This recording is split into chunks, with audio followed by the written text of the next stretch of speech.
दोस्तों, old is gold में आपका स्वागत। स्वास्थ्य संबंधी चर्चा में आज हम अलग ही प्रकार की चर्चा जो आपके हित में है उसको करेंगे। देखिए, इस वक्त सभी जगह राजस्थान, मध्य प्रदेश और दिल्ली, उत्तराखंड, जो भी पंजाब, ज़बरदस्त कोहरा, हरियाणा और उसके बाद ज़बरदस्त ठंड ये पड़ रही है इस वक्त। तो ये पढ़ना भी अति आवश्यक है, क्योंकि कोहरा पड़ेगा तभी गेहूं की फसल को लाभ मिलेगा, नहीं तो गेहूं कमज़ोर होगा। तो जो कुदरत करती है, तो कुदरत कभी कोई गलत काम नहीं करती। अब सर्दी सहन नहीं होती, तो इसकी वजह ये हो गई कि अपने शरीर की इम्यूनिटी शक्ति बहुत कम रह गई। इम्यूनिटी शक्ति सिर्फ हौसला रखने से नहीं बढ़ती। कुछ खान पान को, पेट में कोई चीज़, अन्न वगैरह अच्छी चीज़ जाए तो आपका शरीर के अंदर गर्माहट रहेगी, इस सर्दी से लड़ने की आप में शक्ति रहेगी। वो कोई चीज़ आपके शरीर में जाती नहीं है। मैं 1967 के अंदर अमरनाथ मेरे 2 दोस्तों के साथ गया। उस वक़्त इतने साधन नहीं थे, खाली खच्चर ही थे और हम हमारी यौवनावस्था में थे।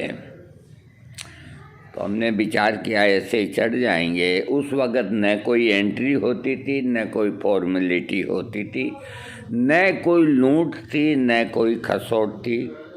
पहलगाम में लीदर के किनारे टेंट लगा के रहते, 25 तोला सोना भी पड़ा रहे तो कहीं नहीं जाता था। और 1 रुपये का 1 अखरोट सुबह कोई बेचने आया तो वो खरीद लेते। मैं लीदर के किनारे बैठ करके गिटार बजाया करता या बेंजो बजाया करता। और 1 महीना 20 दिन का कार्यक्रम हर साल ही रहता था कि 1 महीना कश्मीर में गुजार दें। तो वहाँ का पानी और वहाँ की जलवायु से यहाँ 10-11 महीने हम स्वस्थ रहें, ये एक बात दिमाग में हमारे 2 मित्रों ने बिठाई। तो हम 4-5 दफ़े ही 1-1 महीने के लिए गए। बाकी हम पहलगाम में ही तंबू लगाया करते थे। सबसे अच्छी जगह हमें वही लगी। श्रीनगर गंदा था। ये मैं बात कर रहा हूँ 1967 की। अब तो बड़े हालात ख़राब हैं, गए भी नहीं हम और जाएंगे भी नहीं। तो इस वक्त अपने यहाँ बहुत ज़्यादा सर्दी का जोर है। जो शाकाहारी लोग होते हैं, जैसे हम हूँ, मैं हूँ, हमारा परिवार है, वैसे ही बहुत शाकाहारी हैं। साधु संत भस्मी को खूब रगड़ लेते हैं अपने बदन पे। तो आप यूँ मान के चलो कि एक कंबल जितना काम भस्मी करती है। वो शरीर को हवा नहीं लगने देती और एक तरह की परत बना लेती है और आगी तापते रहते हैं। सादा चिलम या गांजे की चिलम बैठ करके पीते रहते हैं। अजगर करे न चाकरी, पंछी करे न काम, दास मल्लू का कह गए सबके दाता राम। तो उनके भोजन की व्यवस्था करने वाले करते हैं और वो लोग फकड़ी जीवन जीते हैं और रात को आगी के पास ही मोटा कंबल या एक पतली रजाई ओढ़ के सो जाते हैं। उनकी इम्यूनिटी शक्ति संतों की, साधुओं की जो है वो आपसे और हमसे ज़्यादा है। आप और हम दिन भर घर में रह कर के, रजाई में दुबक करके, हीटर चला करके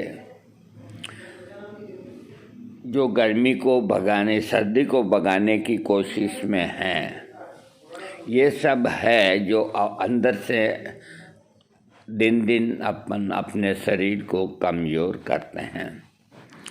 अब पहले के लोग लकड़ियां जला करके 5-10 जने घेरा बना के तपते रहते थे,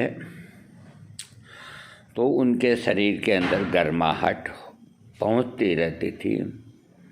अब ऐसे तपते हुए देखते कोई मिलते ही नहीं, न कोई जलाऊ लकड़ी मिलती है न कुछ और। कुछ लोग वैसे ही ये प्लास्टिक की चादर, कागज़ वगैरह जला के बैठ जाते हैं। एक तरह से कोई वो अलाव नहीं होता।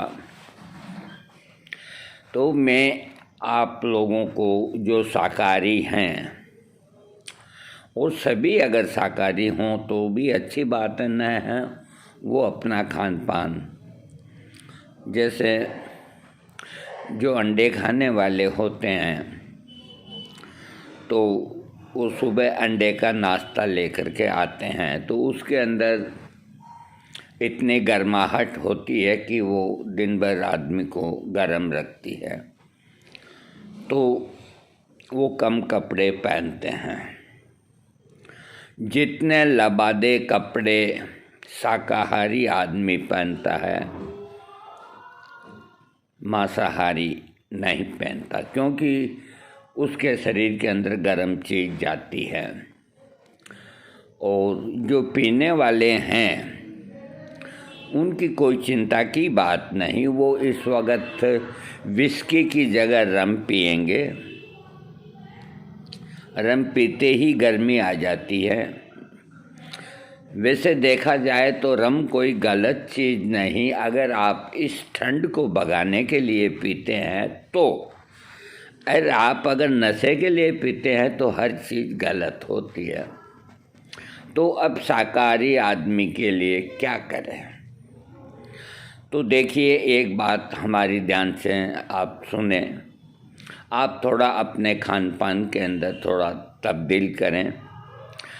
नंबर 1 बात ये कि 40 साल से ऊपर की अवस्था वाले, चाहे वो निरोग हों चाहे वो न हों, बहुत आवश्यक काम हो तो सर्दी की रात के अंदर या भोर के अंदर वो घर से बाहर निकलें। और क्योंकि इम्यूनिटी शक्ति तो सबकी कमज़ोर है, न दूध मिलता है प्योर न घी मिलता है, तो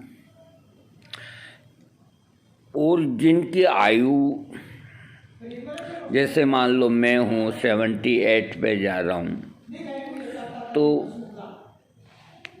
जन्म देने वाला और ऊपर बुलाने वाला वो तो एक मालिक होता है। जब समय आता है तो इंसान को जाना ही होता है। तो उसने अपने बचाव की सारी व्यवस्था करी है। तो जो हम कश्मीर में जब अमरनाथ जाते थे तो हम केसर की एक एक पुड़िया लेके जाते थे। उस वक़्त पुड़िया में देखे जाते थे वो लोग। तो पूरे रास्ते के अंदर हम एक एक दाना केसर का आधी घंटे में मुंह में रखते थे और हमारा शरीर ऐसे रहता था कि जैसे ठंड है ही नहीं। असली केसर। आज भाई कुछ 2 दाने केसर के मुंह पे रख लें, थोड़ी गर्माहट आए तो अब केसर का ख्वाब हो गया। बल्कि मैं तो ये कहता हूँ कि केसर पैदा ही नहीं होती, ये सब लोग नकली बनाते हैं। अगर पैदा होती केसर तो असली कोई न कोई रूप में हमारे पास पहुँचती, या हमें खरीदना नहीं आता। जैसा भी है, यहाँ बेबी ब्रांड केसर 100 रुपये की 1 ग्राम, जिसका भाव 200 रुपया 190 रुपया हो गया। और अभी 1 हफ्ता 1.5 हफ्ता पहले 180 रुपये की 1 ग्राम में लेके आया। कोई रंग नहीं है, किसी में डालो न कोई टेस्ट है, 180 रुपये लग गए। अरे क्यों नहीं, ये बेबी ब्रांड जो केसर 100 रुपये का जब भाव था तो ये आती थी, तो इसके अंदर आधी पर्दी मिलावट होती थी, आधी नहीं होती थी, तो कुछ काम वो कर देती थी। अब उसने भी अपना चोला बदल लिया और बेईमानी की लिस्ट के अंदर अपना नाम लिखा दिया। मेरे पास सबूत है, जब भी मैं बात करता हूँ, नहीं तो मैं नहीं करता बात। और न मालूम किस मटेरियल से केसर बनाते हैं कि वो घुल तो जाती है, लेकिन रंग नहीं आता, खुशबू नहीं आती, गर्माहट नहीं आती, सारी की सारी नकली, और कोई चारा ही नहीं। और जो दूसरी केसर बेचने वालों का हौसला बढ़ गया कि बेबी ब्रांड महंगा हो गया, तो अब हम चले मैदान में, तो उनकी भी लेकर के देखी तो बड़े मियाँ छोटे मियाँ सुभान अल्लाह। आज असली केसर बाज़ार के अंदर कोई को भी किसी भाव में नहीं मिलेगी। सबसे बढ़िया तरीका है इस सर्दी से बचाव का, मैं आपको बताता हूँ। एक तो मौसम देख के घर से बाहर जाएं, आवश्यक काम हो तो जाएं। और जो हार्ट पेशेंट हैं, ब्लड प्रेशर हैं, या लकवे के पेशेंट हैं, इस तरह की जो बीमारियों से ग्रसित हैं, उनको कुछ दिन घर में ही रजाई में डूब के रहने में कोई एतराज़ नहीं, रहना भी चाहिए। और दिन में धूप निकले बरंडे में तो 2 घंटा धूप खानी चाहिए। विटामिन डी भी आवश्यक है, नहीं तो शरीर जकड़ जाएगा। तो वो इस तरह से बचाव करें। और जो हम अब जो तिलक लगाते हैं, तो आप ये समझते हैं केसर है, तो हम डालते तो केसर हैं, लेकिन ये केसर का रंग नहीं है। उस केसर को चाय में डालते हैं तो कोई पता ही नहीं चलता, दूध में डालते हैं तो पता ही नहीं चलता। वो मैदे से बनी हुई केसर है, बेबी ब्रांड, या ऐसा ही कोई द्रव्य है जो घिसाई में तो आ जाता है, लेकिन रंग नहीं आता। रंग आता है तो बाजार का रंग जो लाल होता है, मीठा रंग, वो रंग लगता है। तो केसरिया रंग कहाँ गया? और किसी की निगाह नहीं कि कोई कंप्लेंट करे, कोई बोले करे। खैर जो भी है, हर एक चीज़ का अल्टरनेट है। आप अपनी चाय के अंदर 1 काले चने के बराबर हल्दी का पाउडर डाल दें, और ये मन में सोचें कि आपने केसर डाली है। वही रंग आएगा, और आपका शरीर गर्म भी रहेगा, और आपकी इम्यूनिटी शक्ति बढ़ेगी। दूध के अंदर भी इतनी डालें, इससे अधिक ना डालें। दूसरा, तिल के तेल से पूरे शरीर पर मालिश करें। और जो लकवे से ग्रसित हैं, उनको माल कांगनी का तेल उसके शरीर पे मालिश करने से उनका लकवा भी ठीक होगा और उनको ठंड भी नहीं लगेगी। तो इन 2 चीज़ों का वो प्रयोग करें। और कुछ नहीं है तो तिल का तेल सर्वोत्तम है। कोकोनट ऑयल के पास तो इस मौसम में जाना ही नहीं चाहिए, और बाज़ार का कोई तेल सिर पे लगाना नहीं चाहिए। वही तेल लगाओ जो आयुर्वेदिक है और जिसका योग तिल के तेल पर है। तो आपकी खोपड़ी है जो वो गर्म रहेगी तिल के तेल पे बना हुआ जो भी तेल है, भृंगराज है और है। बाकी जो ये नकली जो तेल होते हैं जो पानी की तरह पतले होते हैं, इनका इस्तेमाल बंद करें। और मालकांगनी का प्रयोग जो इस तरह के पेशेंट हैं उनको मालिश में करना चाहिए। इसके अलावा दूध के अंदर 10 बूंद मालकांगनी का तेल सुबह है और 10 बूंद ही रात को, ये एक बड़े आदमी की डोज है। और 12 साल के बच्चों को 6-7 बूंद, इससे अधिक नहीं। और जो 3-4 साल के बच्चे हैं उनको शहद के अंदर 2 बूंद दें, असली जो मालकांगनी का तेल है। तो देखो हमने तो एक रास्ता निकाला है कि एक एक कैप्सूल के अंदर 10-10 बूंद भर करके और कंप्लीट करके रख दिया।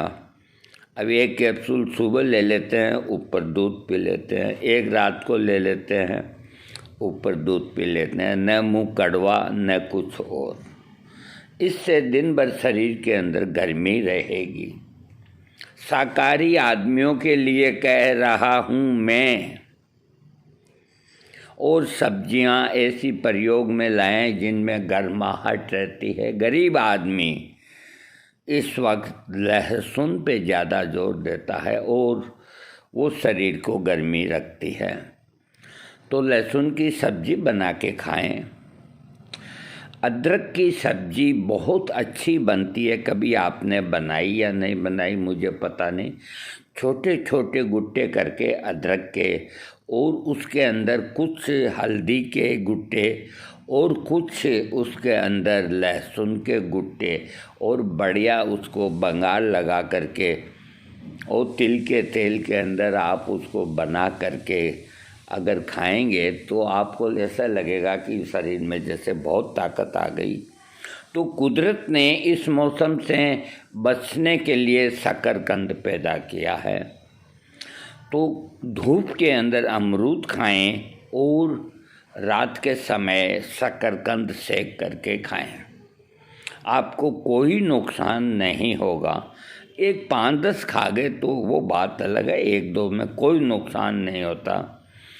और ऐसा फ्रूट न खाएं जिससे आपके शरीर में ठंडक पैदा हो। इसके अलावा आंवला आ रहा है, तो आंवले का प्रयोग अभी कई लोग हैं जो आंवले का रस निकाल करके उसको प्रयोग में लेते हैं। तो नीट आंवले का रस प्रयोग में न लें।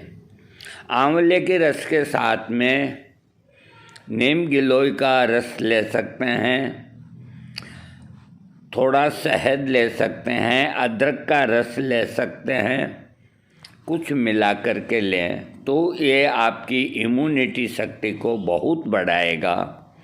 आंवले मार्च तक आएंगे और बहुत सस्ते हैं। आपके फ्रिज के अंदर आंवले रहने चाहिए, इसमें कोई दो राय नहीं। दिन में 2-3 कप चाय पी लेनी चाहिए, घर की चाय, अच्छी चाय पी लेनी चाहिए। और ये जो तिलक मेरा है, ये हल्दी जो इसमें थोड़ी डालता हूँ तो उसका कलर है, केसर का कलर तो पैसे लग गए, आता ही नहीं। अब आप में से कोई को ये पता हो कि असली केसर कौन सी है, अगर वो उसका एड्रेस और पता अगर हमको भेजें तो हम उनके बहुत शुक्रगुजार होंगे। कुछ भी तो प्योर चीज़ नहीं मिलती। तो इस मौसम से बचने के लिए मालकांगनी का तेल और केसर और शकरकंद, इस तरह का खान पान अदरक का और का आप प्रयोग रखेंगे तो आपको ये ठंडी से होने वाली कोई तकलीफ़ नहीं होगी। दोस्तों, ये सावधान करने के लिए वीडियो दिया है मैंने कि इस मौसम का सामना न करें, क्योंकि जब कोई अपने यौवन अवस्था में होता है तो उसके सामने जो भी जाता है तो धराशायी हो जाता है। अपने को अपना बचाव करना है, कुश्ती नहीं लड़नी सर्दी से।